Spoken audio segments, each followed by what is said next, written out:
But basically, as you can see from the introductory sort of summary page at the front of the report, it's our intention to issue an unqualified, which is a clean opinion on the financial statements, and the Auditor General, all being well and subject to your approval, which is obviously your decision today, will then certify the accounts next week. I'll take you through the main body of the report now, but that's like the headline message, really.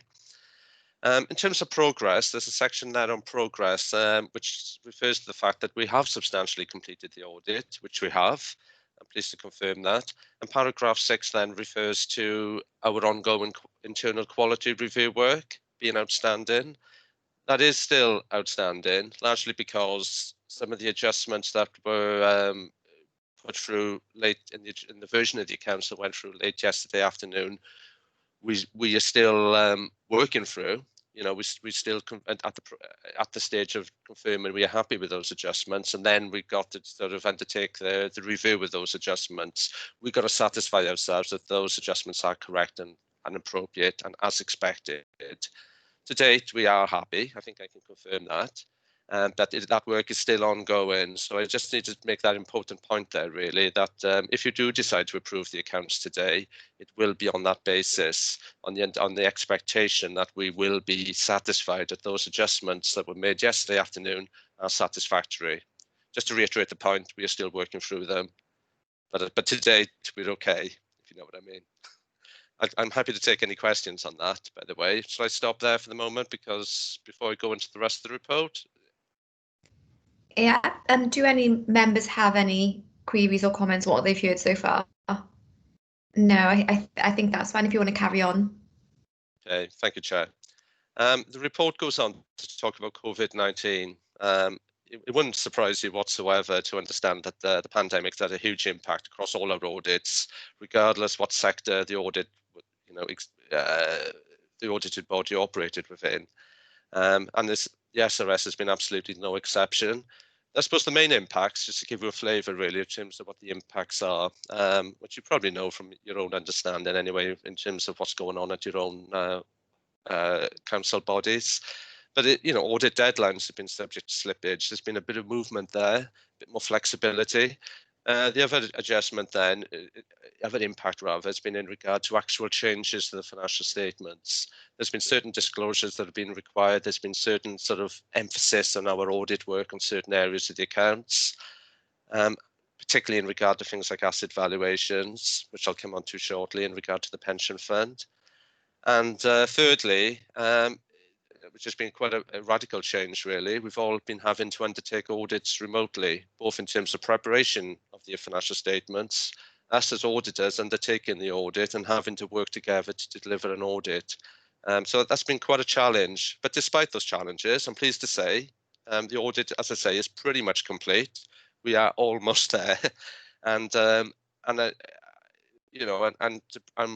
be able to bring the accounts to you a little more than 2 weeks later than last year, I feel is quite an achievement, really. For all concerned, I'm not taking any glory here. The council and officers have played a big part in that. Moving on to the report, in terms of the audit opinion, I've already stated it is our intention to issue an unqualified opinion. However, we have needed to amend our opinion, and I'll briefly explain what I mean by that now. Basically, we've had to include an additional paragraph to draw attention to the fact that there is material valuation uncertainty in regard to the SRS's share of some property assets within the Cardiff and Vale Pension Fund, of which, as you will know, the SRS is a member of the Cardiff and Vale Pension Fund. So a paragraph has been included in the accounts to reflect this, and also a related emphasis of matter paragraph in our audit report.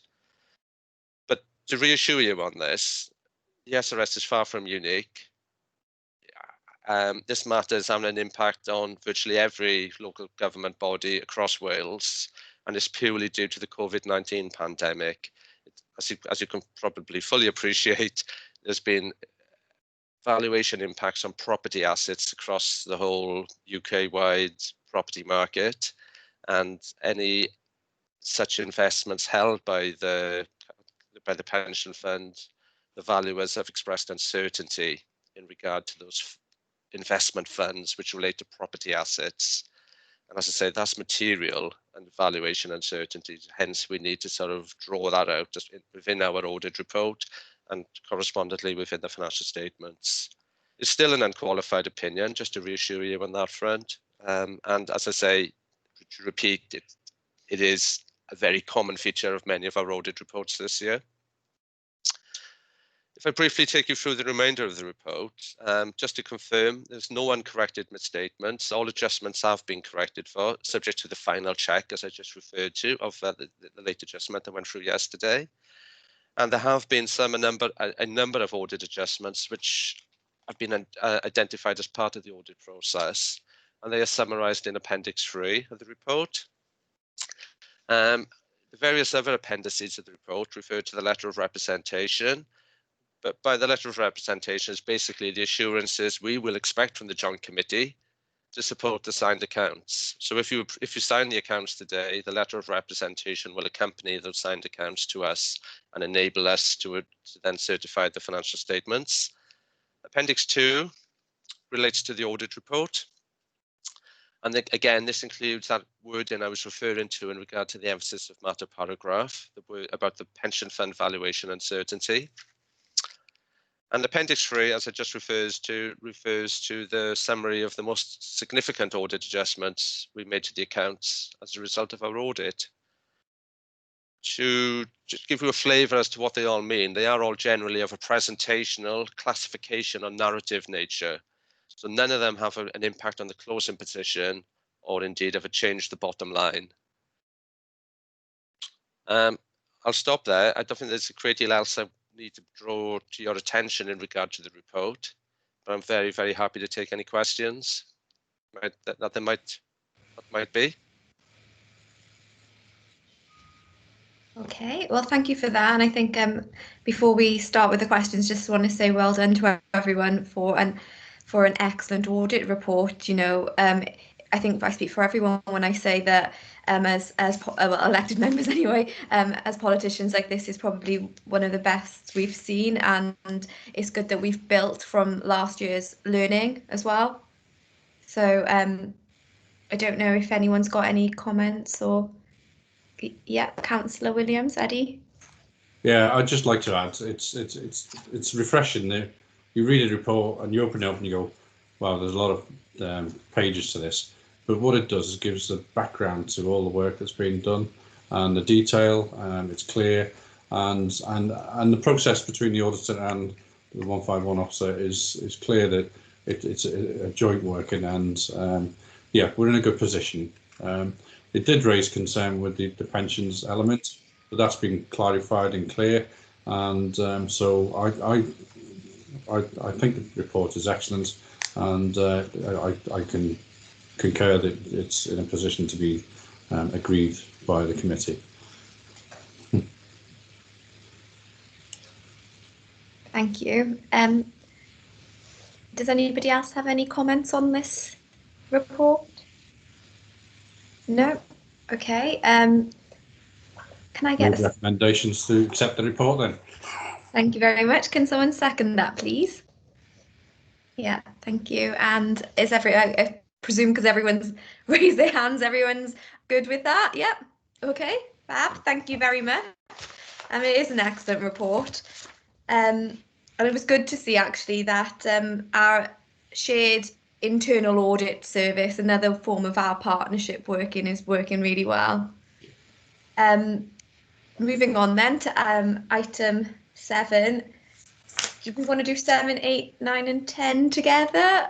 I don't know how we want to present this. Reports from the Director of Environment and Housing. Should we take one at a time or in a chunk? Should we ask Dave? Chair, what I'd like to do, with your blessing, is to ask Helen to present item 7, which is the business plan. Okay. I'll then pick up item 8, because they are interrelated. Yeah. Which is the annual report and a look back. Christina will then talk you through item 9, which is the food plan. And then I'll come back to you on item 10. Okay, great. Thank you very much. Helen, do you want to kick us off then?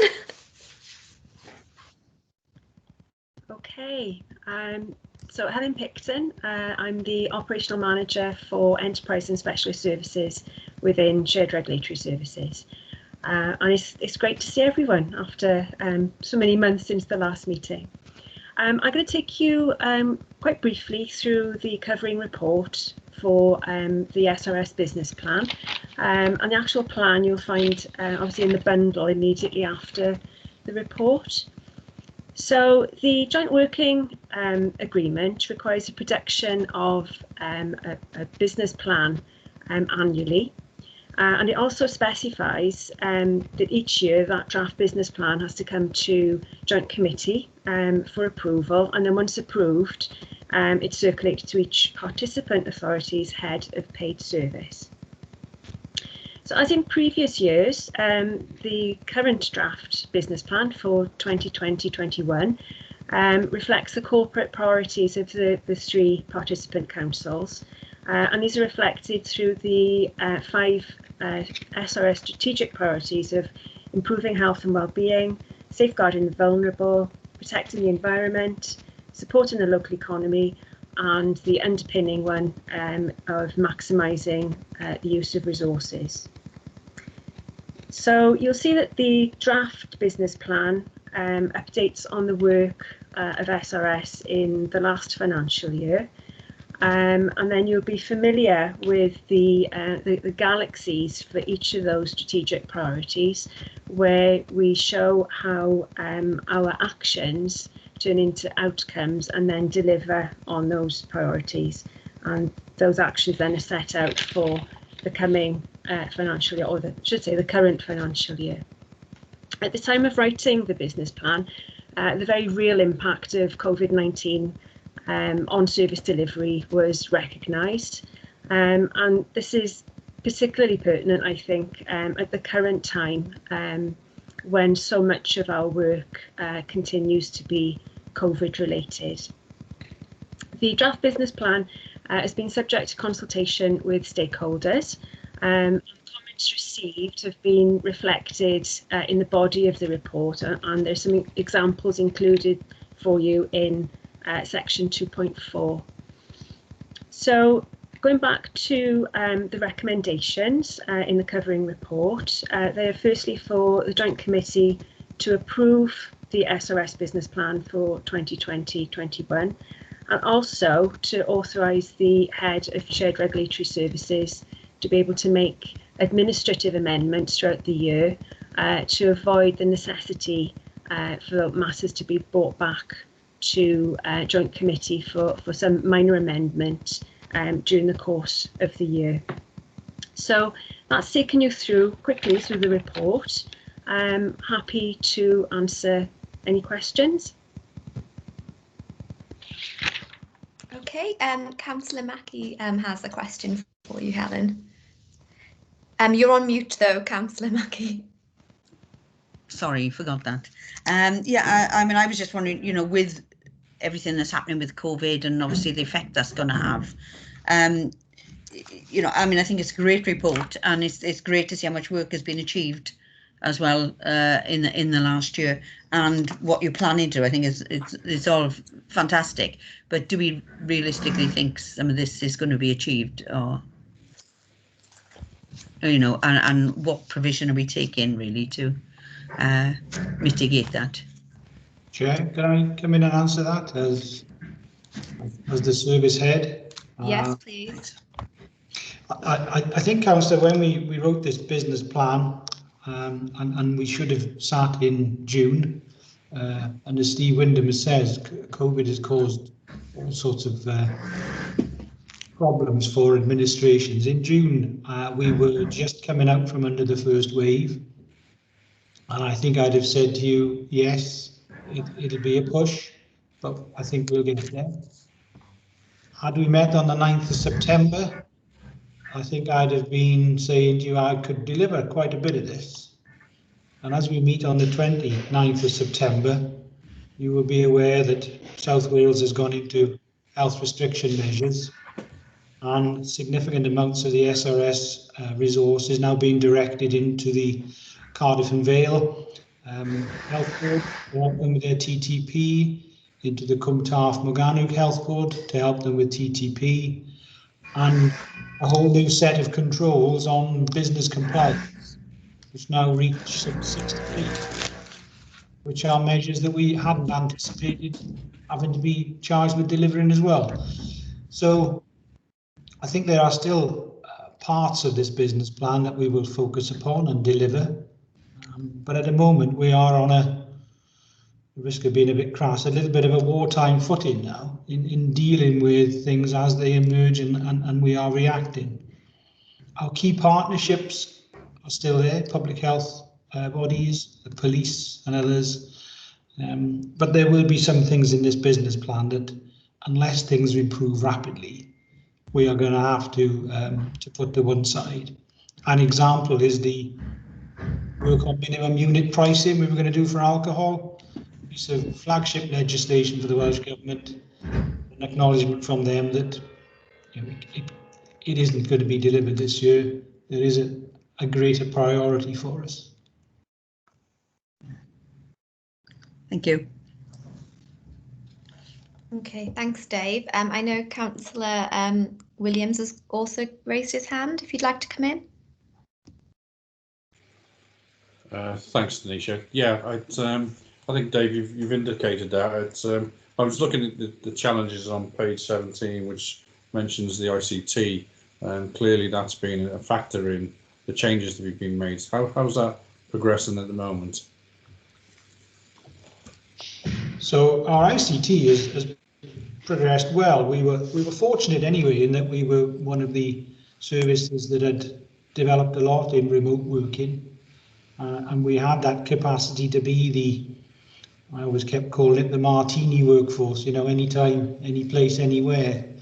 And we'd had that capacity, and I think that stood us in good stead to deliver what we are doing.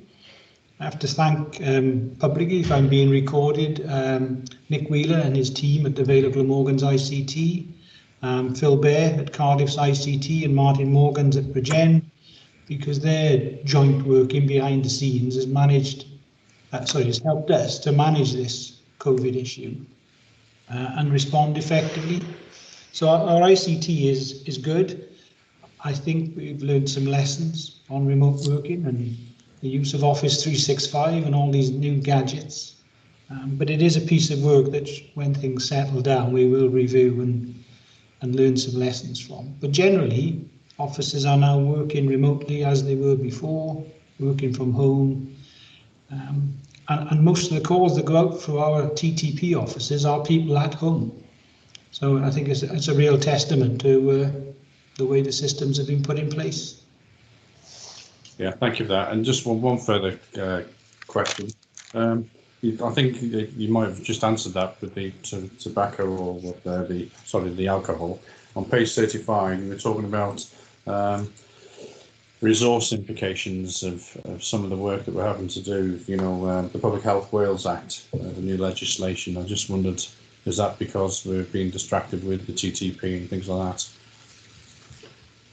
So very interestingly, one of our SRS officers was seconded into the Welsh Government to deliver this piece of legislation for them. Yeah. And she has been moved to work on the COVID activities, and so all the tattooing and whatever has taken a back seat. So the Welsh Government have made their own policy decision about that. The officer that we seconded to them to enable this to happen has been diverted to something else, and that just reflects where we are with the uncertainty around coronavirus. Okay, I suppose because we are in partnership, and that we can accept that. We're all working for the same goal, shared rate services. So yeah, okay. Do you have any other resource concerns? I think generally, and it's a number of these reports sort of interweave with each other, but getting appropriately qualified people into the roles is continuing to be a challenge. We've pretty much captured the cohort that just left Cardiff University with their environmental health qualifications. and have offered temporary positions to those in the second year at the moment. Helen is coordinating that. But still, trying to find appropriately qualified officers is a real challenge at the moment, and we're seeing it across the border in Cwmtaf, Morgannwg, in Rhondda and Taff and Merthyr. They are struggling equally, as is the rest of Wales. I think over time, some of the professions haven't been invested in the way we might have hoped by the colleges. They haven't run the courses, and we are reaping the benefits of that. Right, okay. Okay, thanks for that. Okay, thanks, Dave. Do we want to move on to the next report, and then I'll do the recommendations after that, or should we move this one first? I would move this one, Chair. Yeah, okay. So Helen outlined the recommendations, which were to note the content of the report, and then also to authorise the head of the Shared Regulatory Service to make administrative amendments to the 2020 to 2021 business plan. I don't think there were any amendments that we've made today, so I guess it's just should they arise. Is everyone, well, can I get someone to move that, please? Yeah, move it. Yeah, and then second, lovely. And is everyone okay with that? Yeah. Okay, great. Thank you very much. Then item 8 is the Shared Regulatory Service Annual Report. Chair, I'll take you through that briefly. If I could direct members to paragraph 2 and the key considerations that we had in mind for the 2019-2020 period. It was to deliver the business plan that you'd agreed 12 months earlier. It was to look at recruitment, retention. It was to look at agile working, and it was to look at new legislation. And I think generally I would be saying to you, we've done a good job here in the last 12 months of the last financial year. In paragraph 2.3, you can see that in terms of the officer satisfaction with working in the SRS and how they felt about things at the time, we saw a significant increase in the way in which people reflected on learning, development and the workplace that we provided. We did unfortunately see a rise in sickness absence in 2019-20, higher than we'd anticipated. But much of that happened in the last 2 quarters, and much of it was planned interventions with operations. In terms of our operational performance, the key performance indicators that are common to the councils across Wales. One is about broadly compliant for food establishments. And in paragraph 2.6, you can see that all 3 councils saw an increase in performance, albeit Bridgend had a 0.03% drop. And I think that just reflects maybe one business premise that had closed or perhaps had dropped slightly. It's negligible. But those rates are comparable now with most parts of Wales. Cardiff is a little lower, and that's because Cardiff has a significant churn and turnover of businesses and a higher number of businesses that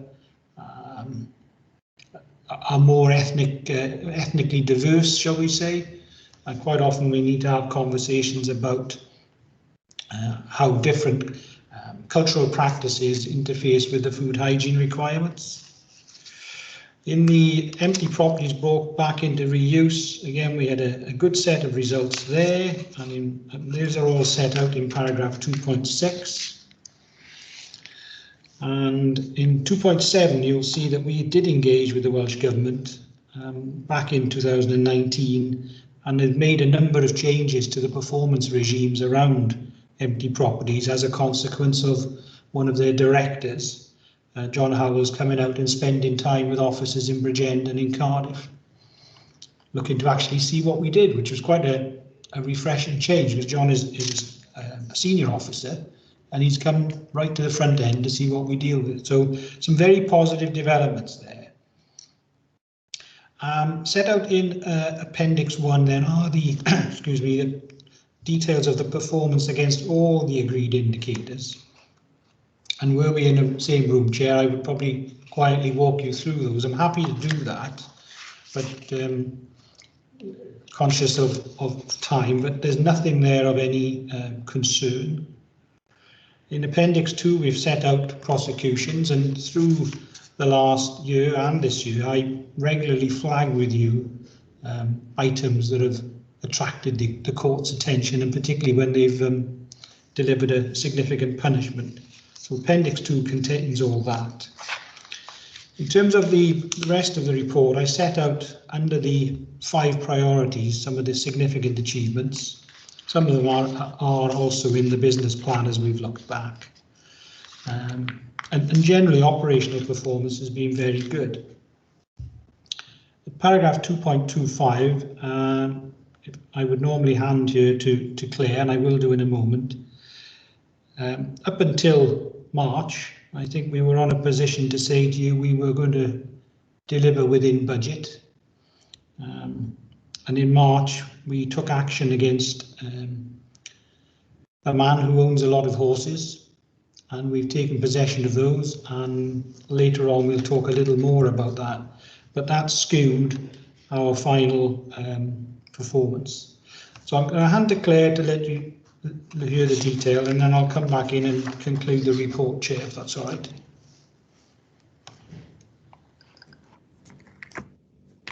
Hi Dave, thanks so much. As you can see in the table in 2.25, the overall overspend within the year was 46,000, and the information contained in this report is very much mirrored in the statement of accounts. I'm not sure if you want me to go over any particular elements of the report.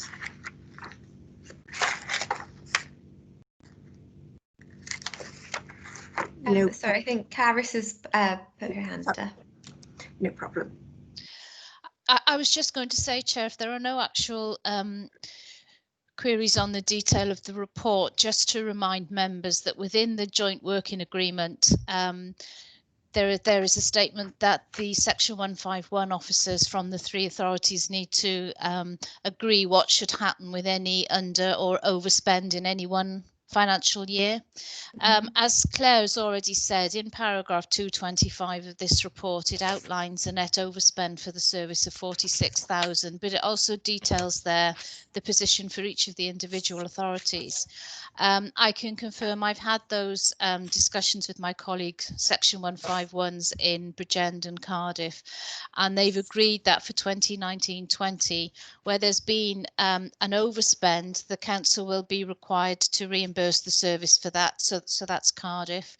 And where there's been an underspend, the monies will be returned. So that would be for Bridgend and the Vale, in line with the figures that you see in that table there. So just to notify committee that I've had those discussions with my colleagues, and they've both agreed that that's what they would wish to happen with the financial position for each of them as at the end of last year. Thank you for that. I don't know if any members have any comments or queries. No? Okay. I don't know if Chair, can I just conclude the report then? So I'm now at paragraph 2.65 towards the end of the report, and it's highlighting the challenges moving forward. We've already touched upon our capability to deliver the 2021 business plan. The bottom 2 bullet points then are about supporting the councils and other agencies to manage the impact of COVID-19.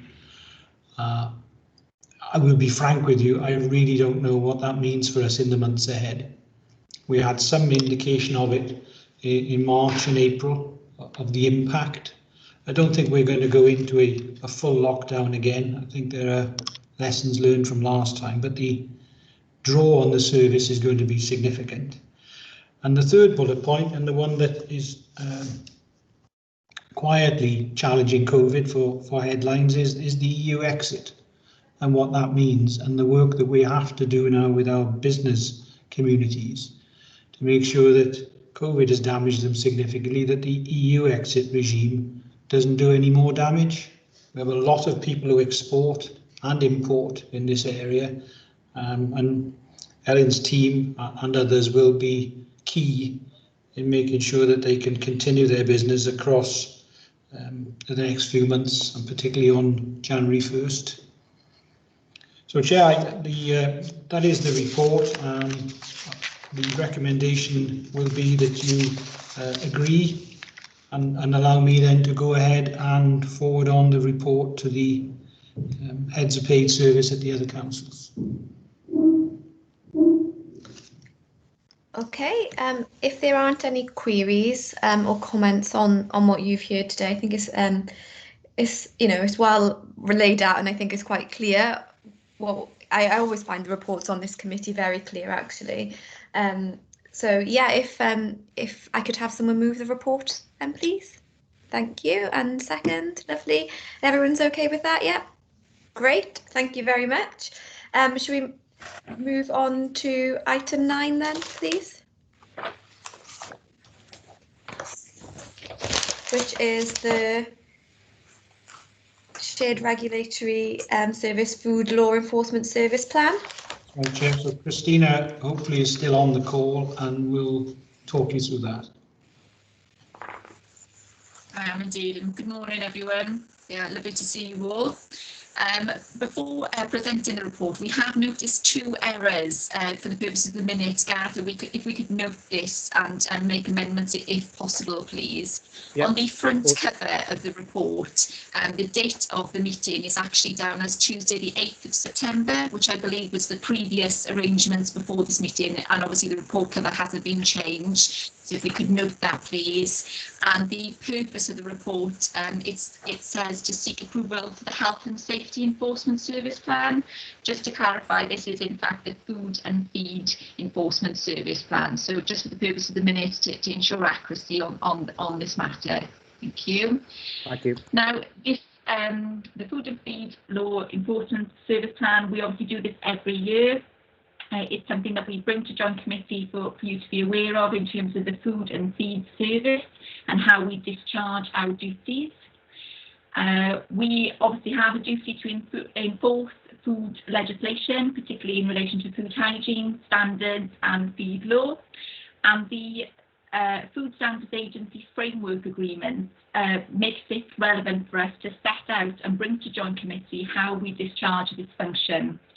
You all know we obviously undertake intervention by means of inspections, dealing with complaints, conducting surveys, and of course taking enforcement action where necessary. Attached to the report in the appendix is the draft Food and Feed Law Service Plan for 2020-21, and this details how we fulfil our obligations, and of course sets a target for us then to achieve, which is in fact regulated by the Food Standards Agency. Our risk-based work programme, because of course, as you know, we start with the highest risk where we can enforce in, and obviously the lower risk category of enforcement is sort of our last to deal with. What you obviously need to be aware is the Food Standards Agency have set expectations upon us as a local authority, and set key targets for us to deliver in terms of an inspection programme. Obviously, when we wrote this service plan, a bit like the business plan that Dave has talked about, it was obviously at the start of the financial year, and we are in extremely difficult times. But of course, what we've done is drafted this report on the basis that COVID, of course, wasn't happening, and we would just be focusing on our inspection and intervention regime as usual. But of course, things have moved on. Staff have had to need to be displaced to do other things. And of course, the economy and our food businesses out there have been widely impacted, particularly at the beginning of lockdown, where of course some of our food premises weren't even open, and therefore not appropriate for us to be going and inspecting. That said, we are working closely with the Food Standards Agency, where very much going on their guidance in terms of the types of premises that we need to be focusing on. And at the moment, the priority are our higher risk premises, along with some of the new businesses, which we again seen that higher risk and adopting the high risk approach in relation to interventions. But of course, when we receive a complaint or areas of concern, the officers in the teams are obviously investigating and looking into those matters. In terms of the plan itself, as I said, it's contained in the appendix. I'm obviously not going to go through that document page by page because, of course, it's quite lengthy. Page 19 sets out our planned interventions, as I've said. However, we are obviously behind in terms of those interventions, and what happens with COVID will very much dictate what we can do. But of course, we are trying to protect public health and, of course, risk to food premises as best we can, and will act on intelligence in order to do that. Page 40 of the plan talks about our shortfall in staff, our staffing arrangements. The document enables us to say how many members of staff we think we need to conduct the service and the interventions, and then of course we have a slight shortfall of 4.52 FTE within the service. However, as always with the food service, recruitment does tend to be an issue. We do have a high turnover over staff, and that sometimes is because of the qualifications set out to enable officers to do that work, which is a bit more difficult in other areas of the service. And of course, we have some maternity covering arrangements going on at the moment, whereby, of course, you'll all be aware that I'm currently off on maternity leave. Some of the one of the team managers, Jane Petey, is covering my role, and of course we've enabled some of the staff on the ground then to step up as opportunities into the team manager position. So there's obviously a shortfall underneath some of those staffing arrangements, which will have an impact on what the service can achieve in terms of interventions. The section 6 of the plan obviously looks at performance against last year's plan. So the food law enforcement service plan that we brought to the Joint Committee, that sets out what we've done to achieve what we set out to do. As I said, the COVID issue did have an impact on what we could do. However, given the shortfall and the pressures that the staff were under, I think you'll all agree in saying that the staff have done extremely well in achieving what they have, and all credit to them in terms of the hard work that they've put in getting those interventions done, and of course the enforcement action that took place, which is fully detailed in the plan. The recommendation for this report, similar to the others, is of course to approve the 2020-21 Food and Feed Law Enforcement Plan, and again to authorise Dave as the head of Shared Regulatory Services to make administrative amendments should the need arise. Happy to take any questions or queries any of you may have on the report. Thank you, Christina, and congratulations on having a baby. I can see that Norma has raised her hand. Councillor Mackie, would you like to ask your question, please? I'm unmute again. Christina, yes, congratulations. Lovely news. And I was just wondering, with the EU changes and all that, whether that there is likely to be any further sort of food produce and things like that coming through our airport and ports, and whether, you know, we have, what are we putting in place maybe to look at that? Thanks, Norma. Yes, very valid question there. Obviously Brexit was a little bit of the unknown for us. In terms of our ports, they are not actually designated to bring in high risk food produce. So at the moment, it's very much sort of low risk projects that are coming through. That said, we are working closely with Border Force and our colleagues at Cardiff Airport to ensure that we are prepared just in case that status is changing. And of course, any changes in legislation or practices that we need to adhere to, we're obviously keeping it in touch with the Food Standards Agency and putting the relevant processes in place However, as I said, because of the designated status of Cardiff Airport and the ports, not too much of a change for us in terms of Brexit. That said, they may go down that road, and of course we will need to make sure that we're up to date and change our procedures in order to facilitate that.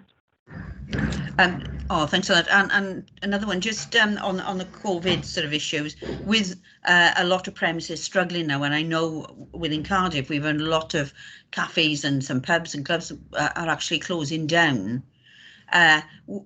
If an awful lot of them do, what sort of impact is that going to have on our income coming into? And I know you might have extra resource free, maybe the inspections will need to be done, but you know, there's also an impact on monies coming in, I would imagine, as well.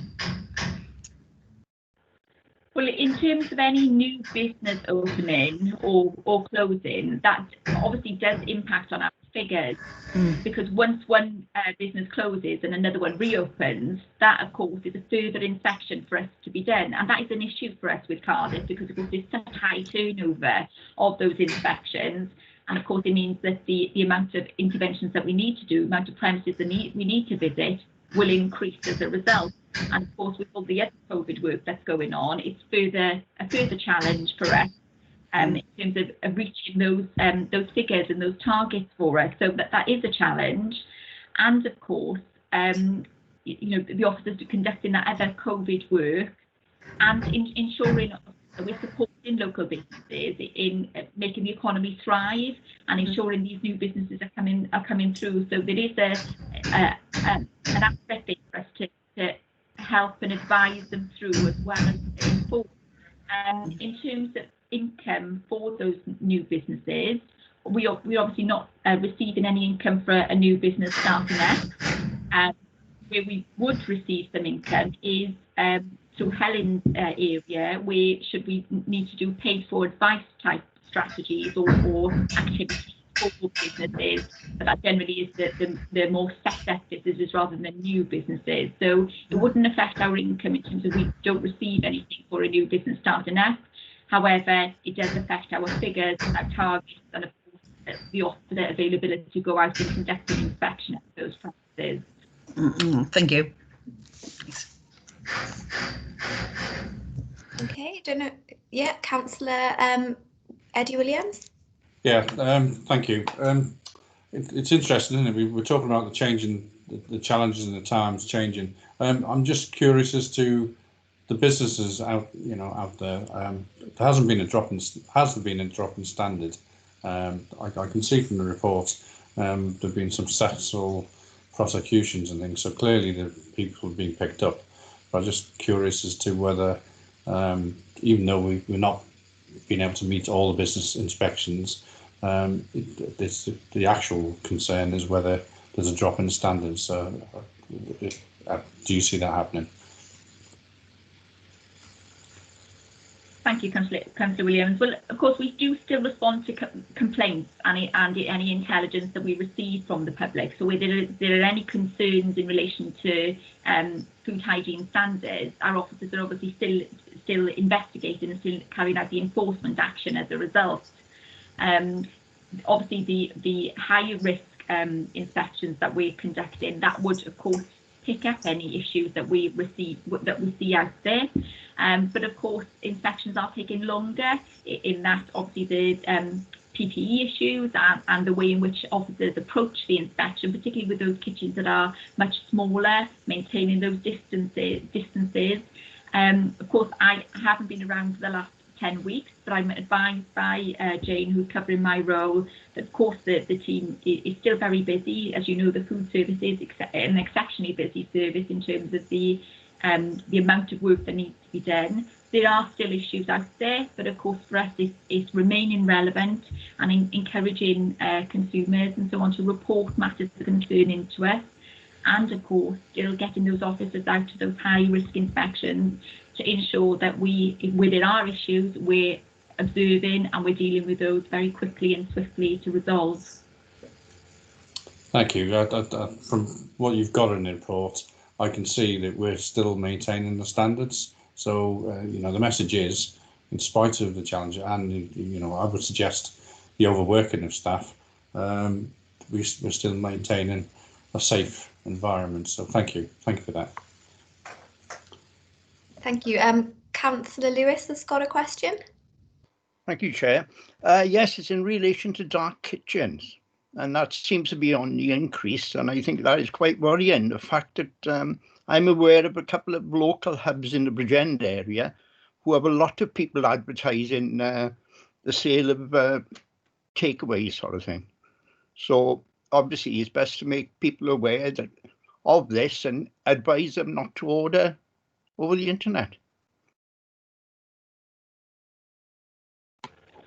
Thank you, Councillor Lewis. Yes, of course, dark kitchens, even before COVID, was becoming more and more popular in terms of people becoming more entrepreneurial and setting up businesses from home. But of course, you would be amazed at the people not realising that they need to register with the local authority as a food business before starting up these type of ventures.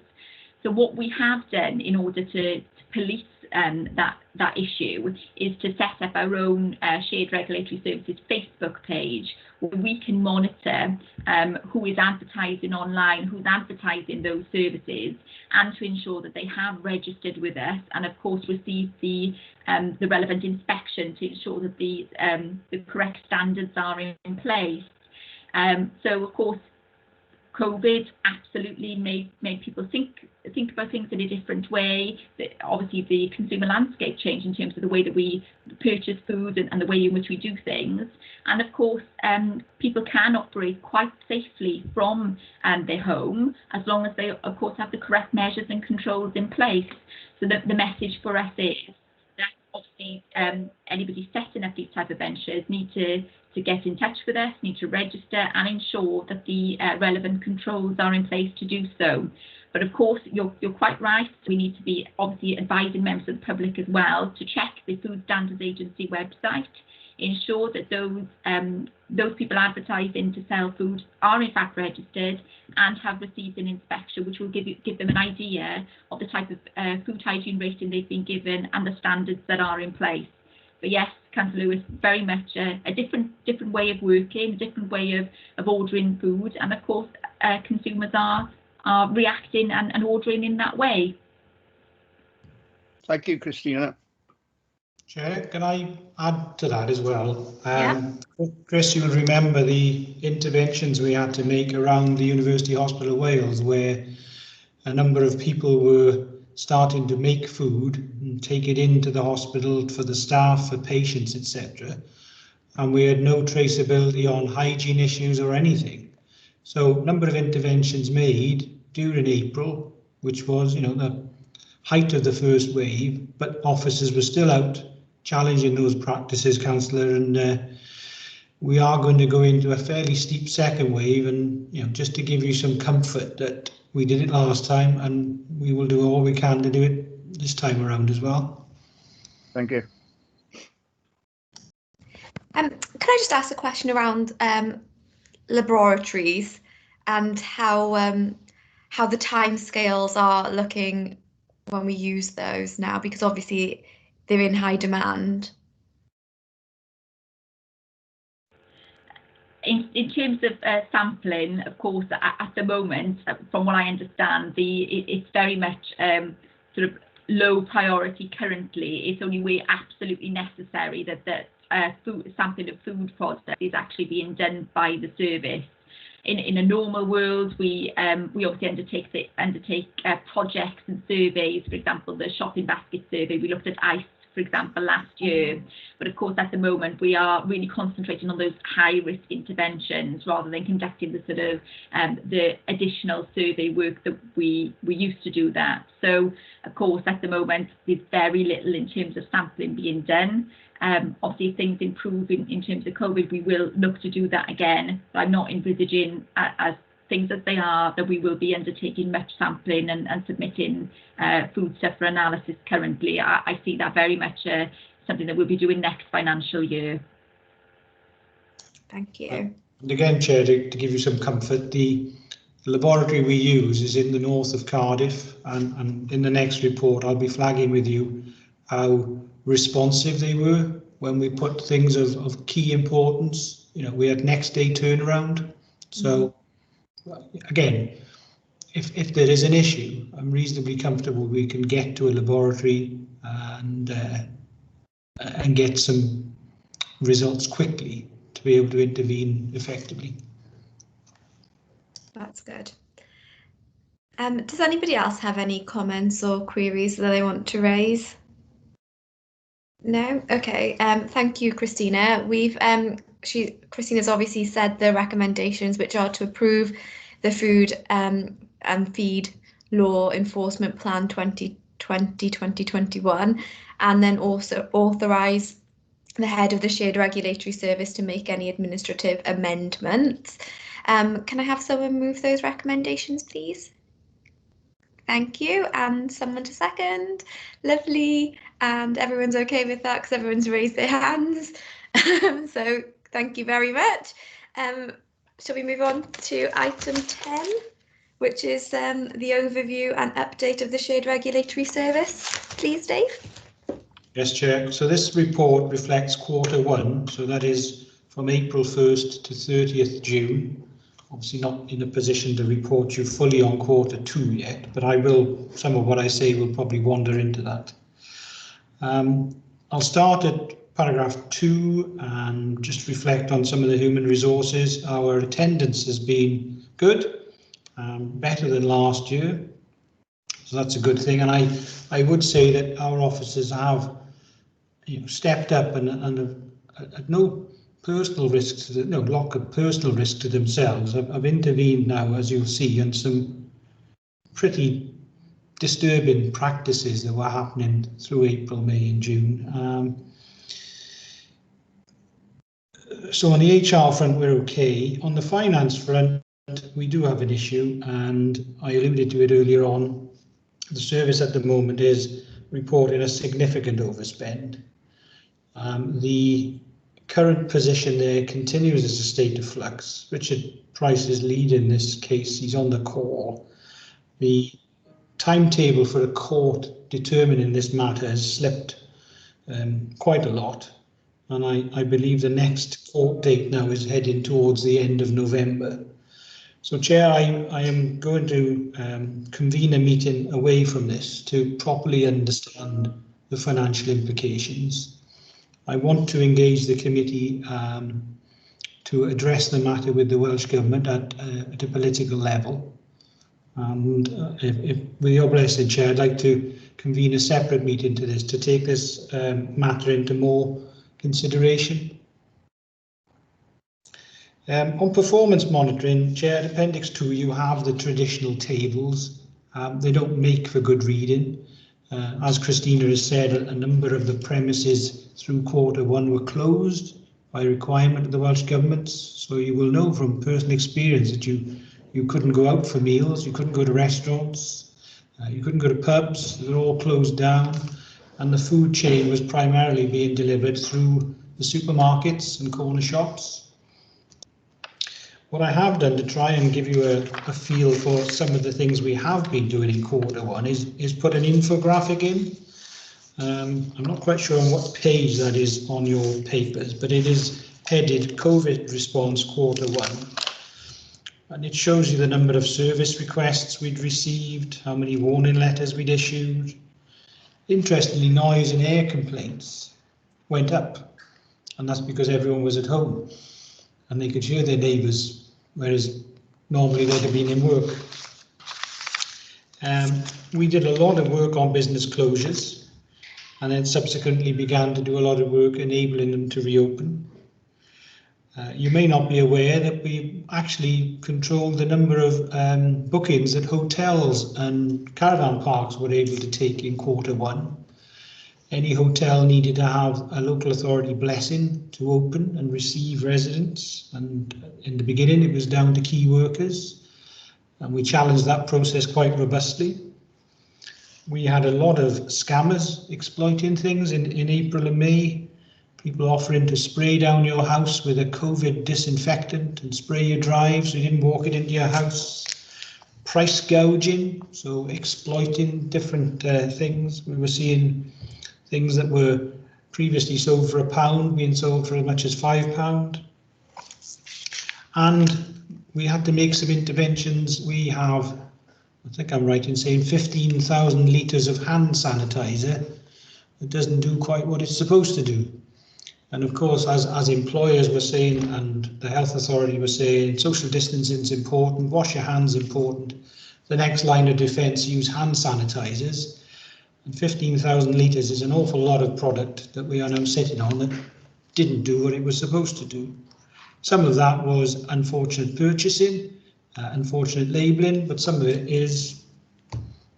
was downright fraud perpetrated by some less scrupulous manufacturers. I make comment in the report, I touched on it earlier, about in Q1 we put a lot of resource into test, trace and protect, and we've put even more in now. And I do think the challenges faced by that scheme are quite significant. But to stress, we are supporting it across 2 health boards, which is an even a bigger challenge for us, I guess. We are working closely with care homes and schools, and Sarah Swaysland is a team manager in that team for communicable disease, highly regarded by all 3 council social services teams. But what we're also seeing now is more incidences of rhinovirus, norovirus, and all those other horrible little things that turn up as we go into autumn. So that team is under some significant pressure. The rest of the report, there is a communicable disease and port health plan in it, and there's a bit of a recurring theme here, isn't it? When we wrote that, we anticipated dealing with the norm, and COVID has almost taken over. But we have been instrumental in writing the local plans for Cardiff, the Vale and Bridgend. We've influenced the national coronavirus plan, which has been published, and we are at the heart of all these meetings that go on. Councillors will be aware that at different levels there have been interaction with the government to go into local restriction areas, and the SRS has been alongside the chief execs and leaders at all times, offering them advice on these matters. So very busy. There's also the health and safety statutory plan inside the update report. That function has also been turned off slightly, but we are still responding to accidents, and we've had a couple of serious issues that we are responding to and working with the HSE on. And then finally, in Appendix 6 is some of the recent cases, and you will be aware that while the courts went into a bit of a lockdown through March, April, May, they have started listening to the more serious cases, and I've been advising you of some of those. And we've had some good results, I have to say. The courts have been quite supportive of our work in the last 3 or 4 months, and we have seen some unscrupulous people going inside for a stretch. So hopefully they'll be safe from COVID in prison, but you know, some well-deserved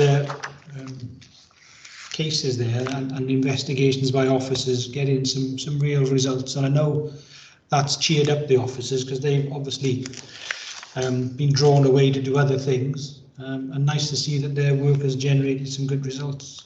So, Chair, the report is really there for noting in the first instance, and then to ask you to approve the 2 plans, because we bring them to you on a regular basis, particularly the Section 18 plan for health and safety, because that is a statutory plan.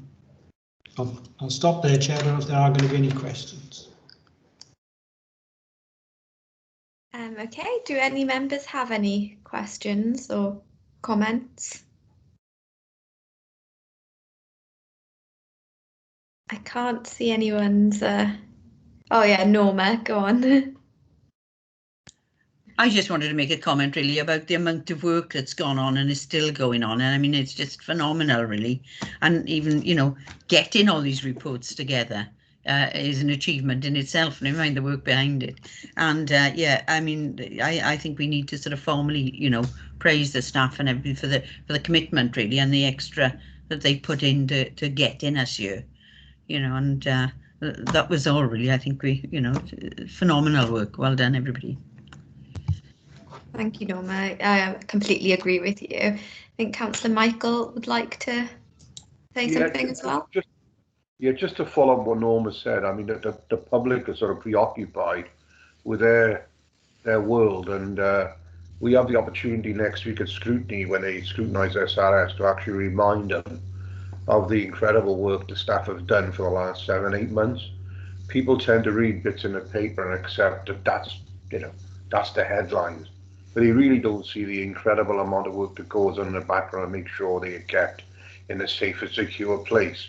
So I think we should accept that opportunity next week, Dave, for the staff to laud their work and remind the committee of how important SRS is to this area and the incredible amount of work they do. Absolutely agree with you. Councillor Lewis, please. Yes, I'd just like to say well done on the work you do, and I think we should be looking to promote SRS more than we do, you know, and all of us should get out there and tell people what you actually do, because it's staggering, really. Thank you. Thank you, Councillor Lewis. Chair, could I come back? And yeah, I would say over the last 6 months, certain premises are well aware of who the SRS are, because we've served lots of enforcement notices on them. But equally, you know, our work has taken us into contact with clerks of community councils, where they've been asking us about community centres and when they can open, what they can do, and the like. And the number of inquiries we had, and the different people that we've engaged with that perhaps we wouldn't normally, is indicative of how much this has impacted on us as communities. So, yeah, I think quietly people are understanding a bit more what we do. But I think Councillor Michael is right. Sometimes you get lost in your own bubble, don't you? And you can't have any bubbles now anymore. Sorry. So we stop those.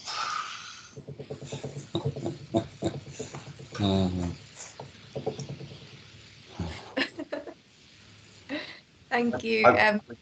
Stop with Norma. We got our own bubble.